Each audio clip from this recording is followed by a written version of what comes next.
Si Adeng, si Inday, saka ate mo, medyo may hindi pagkakaunawaan eh. Dito ka din sa unahan. Sige, ako na lang ang sa likod na lang kami. Iba te, hindi ko kinakwento po kay Ate Adeng. Para sa akong pa naging ate ako kung pangungunahan ako ng ibang tao pagsabihan yung kasama ko sa bahay. Piling ko naman wala naman akong kasalanan. Pero mahirap din kasi syempre ilang araw tapos di naman nagpapansinan. Wala. Tara pasok ka. Ang video mo ako sa. Tutumago ko na si Togs. Togs, saan ka? Sa Dampol po. Dampol? Kasama mo si Adeng? Eh pag ano, baka mga saglit kayo, may shoot lang tayong content saglit, challenge lang. Na? Aba. Sige, sige. Ngayon na sana eh, kompleto na sana tayo eh. Sige po. Sige, sige. Inaya ko sila Togo saka si Adeng. Kasi ano, si Adeng, si Inday, saka ate mo, medyo may hindi pagkakaunawaan eh. Eh mukhang nakikita ko nahihiya sila mag-usap. So gagawa tayo ng paraan. No? So antay lang natin dumating si Togo saka si Adeng. Si Togo lang problema eh. Si Adeng, si Inday, saka si Lovely. So syempre para tayong rapid tulpo in action dito, kailangan natin pagbatiin ang mga magkaaway. Tawagan natin si Inday. Saan ka, Day? Saan ka, Day? Sa kwarto? Sige. Pag ano, mag-content lang tayo, challenge ba? Ngayon na? Antay lang si Adeng saka si Togo. Okay po, sige. Okay. Sige, sige. Po, sige. Day, saan ka ba na, Day? Sige. Ako ha, kapuri ah. Hindi ba? Makita nyo guys, umiiwas si Inday. Eh, ando doon yung lamesa, di ba mga nakaupo yung mga tropa. Kasi yan sa sign na may problema. Ang isang tao, sa kapwa niya tao. Yeah, andyan na sila Adeng. Andyan na sila Adeng. Video mo pa simple. Sige. Challenge lang tayo. Masali ka, Beta. Ayan.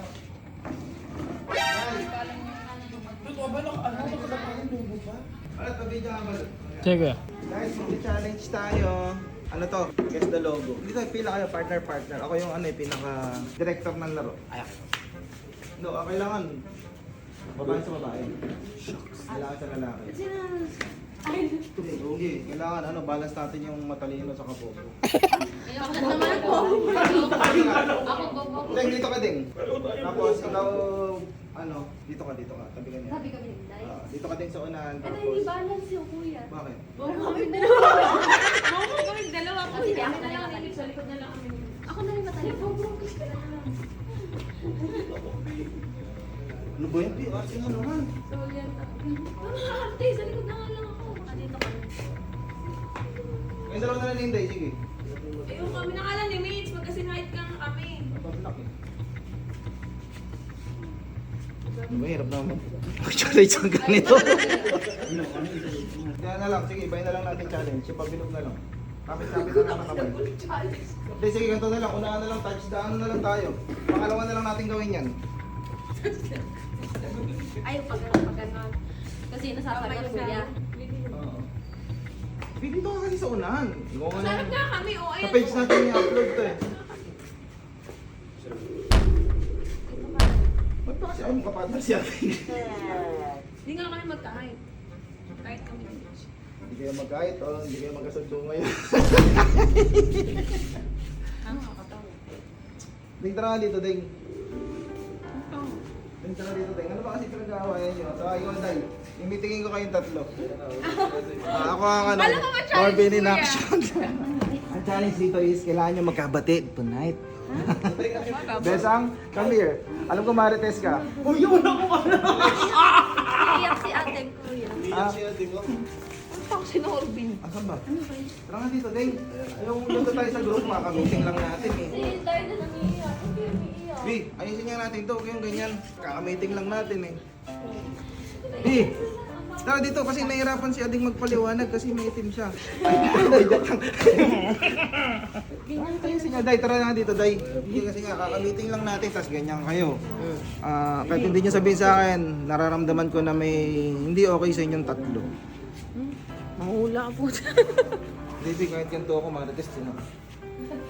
Ano ba kasi yun? Explain niyo, kunyari. Ha? Hindi naman pwede sabihin sa vlog, ikakat na lang natin. Ano? Para ka pa matamlay. Tatamlay, bulol. Ano pare? Lagi matamlay si Bes. Hindi, ano. Ang goal natin dito, yung challenge, kailangan magkabati kayo. Sa paliwanag yung side niya. Kuya, hindi naman po sa ano, gusto lang po namin malaman kung magkano po kung magkakabati sila. Tamo kasi sa challenge pa lang, di ba? Ayaw nila mag-partner ni Adeng. Hindi kasi magkahit kami ni Mitch. Pangit sa Hindi, video. hindi ako tanga, Bi. Pogi lang ako, pero hindi ako tanga. Hala kuya! Mali! Ano na? Tamo, may iyak agad si Adeng. Ano ba kasi sinaktan ka ba ng ating Adeng? Ano na po? No. Ikaw naman, Day. Eh kasi nakaraan, may nagsabi sa akin. Nag-uusap kayo nila ni Golden. Hindi ko alam kung may umiyak ba o ano. Hindi kasi may problema sa pamilya kaya umiyak siya. Ay, nung gabi na yan. Yung sinabi namin may umiyak sa may lamesa. Mm. Ikaw, Bi, ano ba problema mo, Bit? Ano? Pera, wala akong pera. Bi, si mo, Bit, nga, pinagbabati na nga eh. Hindi kami magkakagalit. Hindi nga kayo magkakagalit, pero parang nag-iiwasan kayo. So, meron kayong misunderstanding. Oo, Tessa. Hoy! Hindi dito ko! Lagi nga ako wala dito sa Bugok House eh! Hindi kasi ganito kasi ako. Meron kulang, pili ko kulang na tayo kung saan eh. Communication. Communication!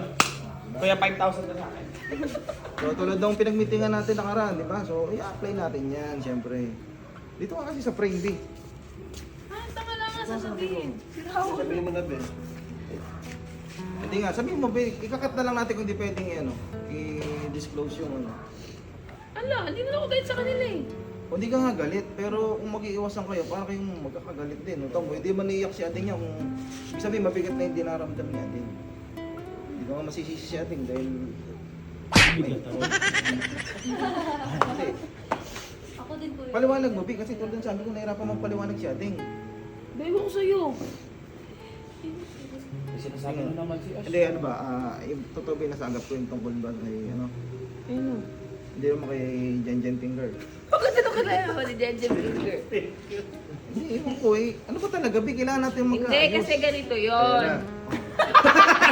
Ay, lumabas na. Hindi kasi pinagsabihan ko kasi si Inday. Oh.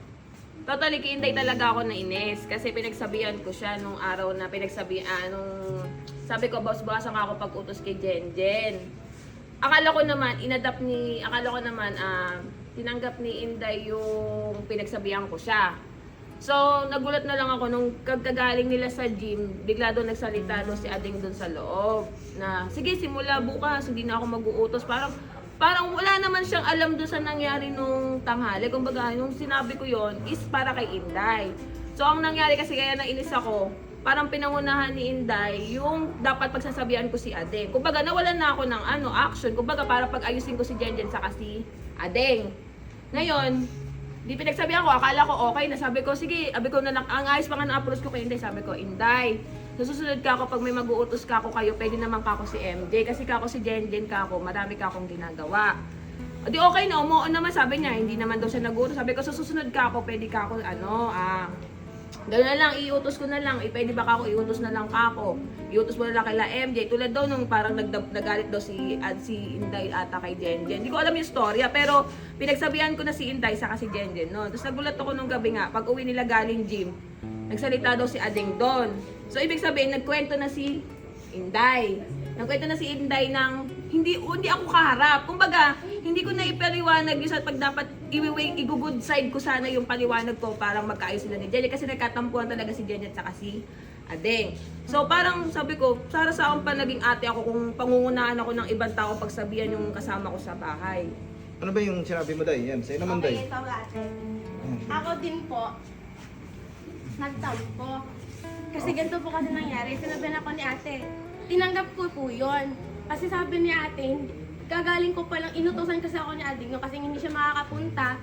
Time na yon na hindi niya maiwan si Togo dahil sa pizza. Inutosan po niya ako ng tanghali. Sa pizza? Opo, yung Pizza may na. Pizza.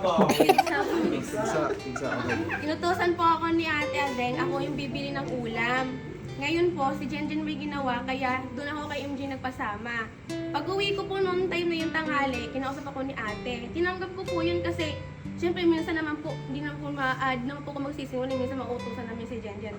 Sa akin nandun po ate, iba te, hindi ko kinakwento po kay ate Adeng. Ito nangyari, feeling ko po kasi parang pinasobra. Kasi pagkarating ko nung tanghali, binanggit agad ni Jenjen, yung utos ni Adeng nung kinabihan. Nga nagmakaawa nga po sa akin sa Adeng nung time na yon kasi nga si Togo kailangan yung bilhan ng gamot sa butika po. Sabi ko kay Jen, nagpapasuyo sa akin si Ate Adeng, samahan mo ka ako kasi di naman po talaga ako marunong magmotor. Sabi niya ayaw niya. Time po noon, andito po yung mga nung naglalaba po mama nila Nadine. Nagiinom po sila. Lasing daw si Jen, sabi niya ayaw, lasing po daw siya. Di po ako namilit kuya, sabi ko, sige, nagpasuyo lang si Adeng kasi hindi niya maiwan si Hindi ko alam kung bakit minasama ni Jen yon. Baka ako si Jen doon na yung inutusan nga ng gamot. Hindi namin Hindi, pinili. wala na issue nun sa gamot. Ang Ops, wait lang. Ito si Jenjen Finger. So, kailangan pumasok ka dito, Jenjen, kasi ikaw yung kasama, nakasangkot ka sa issue. Bati-bati na. Hindi, pinagsabihan ko, di ba, pinagsabihan ko sila noon. Kumbaga, syempre, Bilang may natin na pag may ginagawa lang ako, oo. parang huwag mo na raw ako sabayan muna. Huwag sabayan ng Pero utos. Kasi, kunyari, kayo lumagay sa sitwasyon ng isa, di ba, kayo minsan nauutusan ko. Hindi pa kayo tapos na ginagawa, uutusan kayo ng isa. Siyempre, na-appreciate ko lahat ng ginagawa nyo sa bahay. Siyempre, ayoko lang yung parang may di kayo nagkakaayos kasi magkakasama kayo sa loob ng isang bahay. Gusto ko, kaya hindi ko kayo kinibo kasi naging useless na lang ako. Kumbaga, napangunahan nyo na ng galit na isa, dapat hanip na pagbatiin ko kayong tatlo. Kayong tatlo, tama. Kayong tatlo. Ako lang kasi hindi nagkaroon ng misunderstanding dito is si Ading ba o si... Oo, yung Ading, naman. Jenjen o... Ading sa Indian. Kumbaga, yung yung sa may gamot naman dun kay Togo, hindi naman yun yung kinagagalit ko eh. Hindi yun, wala akong pake doon. Kumbaga, kung hindi sila na magpansinan, kaya ako nagalit, ang ganda pa nga ng mood ko nung pagka-open ko sa'yo, hindi, sabi ko, Day, bawasan niyo muna ako pag-utos niyo kay Denden, ha? Kung pwede naman kakuha dyan si MJ. O di okay, nagpaalam ka pa nga sa akin mag-gym eh. Nagpaalam pa sa akin si Adeng. Hindi, nung paggulat ako paggabi, sabi ni Mama, pumasok na sa konsina at nagsalita daw si Adeng. O di, sabi ko, ba't ka ako gumun? Okay naman ka ako kami. Kumbaga, hanip na kakausapin ko nga kayong dalawa kasi nga pag-aayusin. Di ba yun yung plano ko? Kaya di ba sabi ko, sige pag-usapin ko kako kayo ni Adeng saka ni Jenje pagdating kako ilagaling gym. May ko naman Ading, salita ka din. Ano ba sinabi sa hinihintay? May isama Yun pa lang. ng love kay Jenjen? Yun lang po yung sabi ko. Wala akong sinabi kuya. Hindi ako magsisinungaling. Wala akong ibang sinabi. Tsaka hindi mo ka mag-aaway ni Ading. Okay na yung pinag-usapan namin nung gabi. Sinabi niya sa lahat na hindi naman ako galit sa'yo. Ganun, sinabi niya na ako ganun. Tenga. Diba, Deng, sabi mo sa akin noon. Sabi ko, oo nga. Sinabi lang naman ni ate ko yung paano, kunyari, na may ginagawa ko. Diba, ganun nga, Tek. May ginagawa ko, tapos huwag mo na sabay, para hindi sabay-sabay, diba? Kasi lahat ng gawain ko sa bahay, hindi ko nagagawa, kunyari, ganun. Ayun nga, tulad yan, di kayo nagpapansinan eh. Ayun nga, mahirap sa grupo. Hindi, gusto ko lang kasi hindi naman ako kailangan mag-approach sa kanila. Kumbaga, dapat ma-realize nila na na may mali sa kanila ginagawa nila. Kasi kahit sabihin mo, syempre, wala naman ako sabi ko nga, di ba, pagka ako mali sila, hindi ko sila pagtatakpan, hindi ko sila kukonsintihin. Kaya ngayon pala, ayusin na natin yan kasi... Kasalanan ni Jenjen talaga to. Oh, sorry na po, ako na po lahat. Kasalanan ko, Ding. Kasalanan ko, Dice. Sorry din ako kay ate kasi sinabi ko kay ate yan eh. Pero yun lang talaga yung sabi ko, baka kako nagalit si Jenjen. Di ba te? Di ba kako nagalit si Jenjen din nung nung inutusan ko siya ng papasuyo ng gamot. Yun lang talaga ate love, yun lang talaga yung sinabi ko. Hindi, inopen nga ni Ade yung sabi ko, di baka kako hindi ko na inopen yung gabi, yung tanghali talaga yung nagluluto nga si Mama Jane, no? Ay, nagdilim sila sa kusina. Basta na-open lang nga daw na nagalit ka nga. Ayun, kaya pala na-open sa ulam, nagbabili lang. Oo. Okay na lahat, sa ulam lang. Sa ulam lang. Ulam pala may kasalanan. Yun yung nagalit ka daw si Inday. Sabi niya, ate kasi parang sabi mo, naglilinis ka ba nun? Ano sabi mo? Hindi, yung sinasabi nila sa ulam. Yung sabi ko, tanghali ka mo. Yung kayo nila Ay. Arvin. ay, sa ulam. Oo, yung papabili ka mo yung manok. Ganun. Nagalit ako? Hindi, parang kasing umano ko sa'yo. Yan, ganun. Tapos doon ka pa na may narinig ni Tita Jane na, na parang mayroong nagalit sa sinabi ni Tita Jane na kulang yung pambili, yung ulam, ganun. Doon lalo daw. Okay, papaliwanag ko kasi ako bumili ng ulam. At yun po kasi talagang Sabihin time, lahat sa- alas 12 na. Ang inisip ko po kasi, gigising si ate si kuya. Di ba sabi ko dyan magpasama ako, sabi mo saglit lang. Pumunta ako dito, nakita ko si MJ, sabi ko, MJ, kako ikaw na lang mag-drive sa akin. Kasi Ay, si nahuli MJ na. may ginawa. Ay, nung uli. O yun na nga. Kaso pagdating ko doon, sabi ni ate din bumili ako ng manok pang adobo. Pagdating wala yung anong part na wala yun?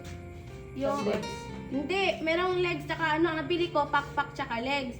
Eh ngayon po kasi kuya, binilang ko yung tao. Wala sila. Goyo pa yung time na yon, wala si Tito Boga. Nung pagkaluto po kasi bigla silang dumating. Kumbaga nagipong nanukunti na lang po yung ulam. Okay na yun, dahil sa ulam. Sa ulam. Ang laki pala ng away ko. Ang grabe, ang lawak ng away, nakarating na kami sa ulam. Pati sa pakpak ng manok. Ano po, ang ending ito? Wala ko pala kinalaman. Tinawag ko. Di ba, okay na yung para alam natin na. Oo, kasi andito tayo. Hindi lang para sa vlog, para magkaayos kayo. Kumbaga, siyempre yan, tulad niya ding, biglang umiyak nung sinabi ko ano, may problema kayong tatlo. Eh, ayoko nung ganun. Kumbaga, gusto ko lang pumagit na sa inyo kasi pangit lumalaw sa grupo pag mayroon di pagkakaunawaan. Group hug na. Ikaw ba ding, may sama ka ba ng loob sa ate mo? Sabihin mo ding, kung ano. Baka mamaya may gusto kang sabihin o ano, bulong mo sa akin, ako magsasabi sa kanya. Wala nga. Ikaw, Day. Wala naman po. Oo, kasi ano eh. Ikaw ba, Biba, may sama ka ng loob sa kanila? Alam ko sa bahay ang loob. Eh, ba't di kayo nagpapansinan? Eh, kumbaga, Alam mo sinasabi sa atin. ganyan kasi yung mga babae, pagka kunyari may tampu-tampu eh, ano eh. Ganyan talaga kami. Papride kasi sila eh, so pare-pareha silang babae. Kailangan may papakita sa inyong lalaki. Eh, baka sa atin naman. Hindi, kaya hindi ko sila kinibo kasi nga, iniiwasan ko din magsalita ng pangit. Kasi nga, di ba, ayoko na magsalita ng nakakasakit. Di ba nga sabi nga, di bali nang sakta mo ako ng physical.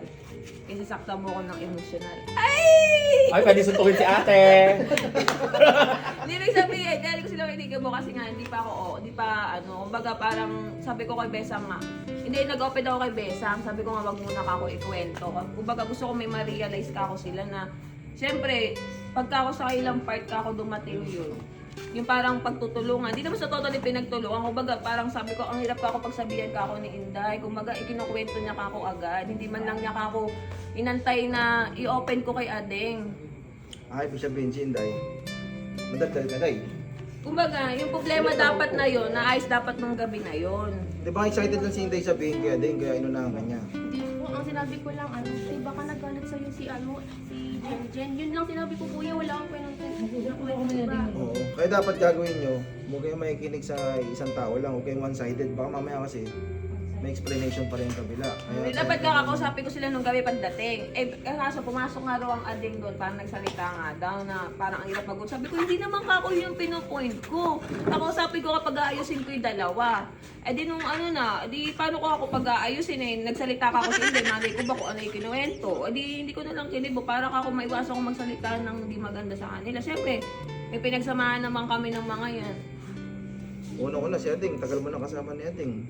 O kaya nga, di naman ako nagkagay. Nga lang ako, di ko sila kinibo ng ganyan eh. Di sa magsalita ako ng di maganda sa Kaya si kanila. Ading kasi si Lovely, eh, mas matagal nagsama yan bago kami ni Lovely. Kumbaga mga Judgment Days pa nila, magkakasama na sila. Mga naka-full bangs pa sila.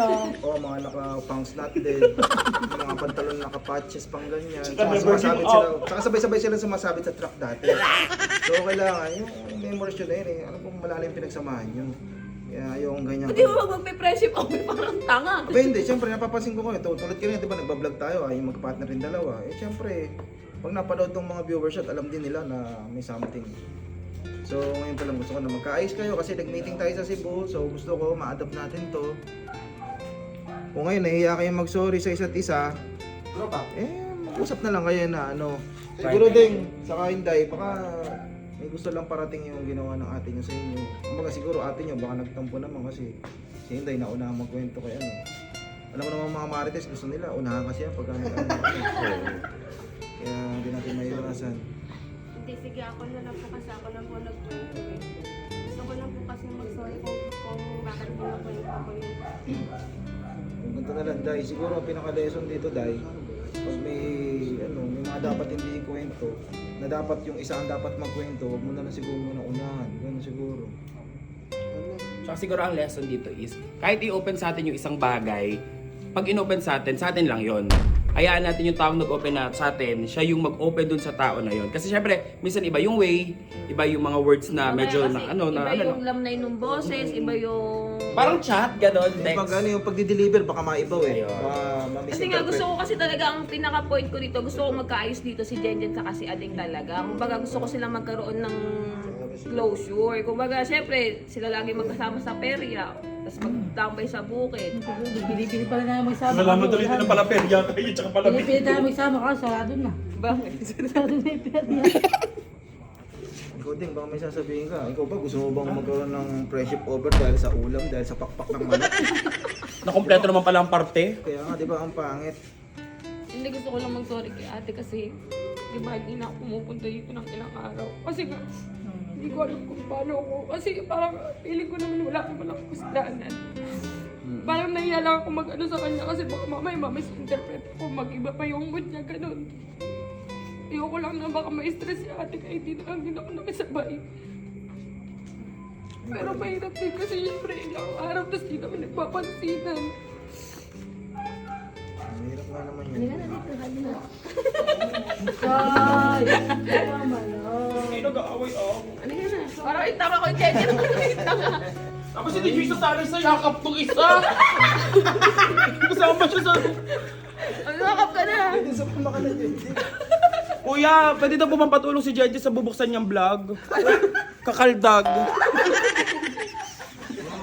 Tanggal nyo na magkasama, magkakamag-anak kayo eh. Junjing kasi. Hindi niya kasi may kasalanan. Sinabi ko yun kasi akala ko magkagalit kayo. Ako lang ng chismosa, sinabi ko kay ate, yun lang din pa ka kasi nagalit sa'yo si Jen. Kulang sa exposure doon, naiiyak. Pasok nyo nga ito content. Ayan. I-focus mo sa kanya bahagi, apat. Ayun nakasama na rin ang araw. Ayun nakasama. Si Ash nga lang pinagtsatsagaan mo. Nakukulangan si Ash na exposure. Si Ash naman yung chismis natin. Kasi kulang lang kayo sa, kulang lang naman tulad ko, isang tao sa inyo na magaganto. Kasi paano kung wala ako? Hindi kaya di ko sila kayo nakausap kasi iniwas ako magsalita ng hindi maganda sa kanila. Ayoko may magtanim sila ng sama ng loob na pag nagkaayos kami, dadali nila yung word na ganito yung binanggit ko sa kanila, o di ba? Maturity. Puro bago kayo. Plastika na ulit. So yun, may napagbati na naman ang ating Trio taga. programa. Ay, gano'n talaga, be. I-upload mo ba yan? Para katama tayo sa ulam eh. Title ulam. Ano kayo magandang pamagat nito? Ulam. Team Bugok Reality Show. Pakpak ng ulam. O di ba may napagbati ang ating programa? Norbin in action.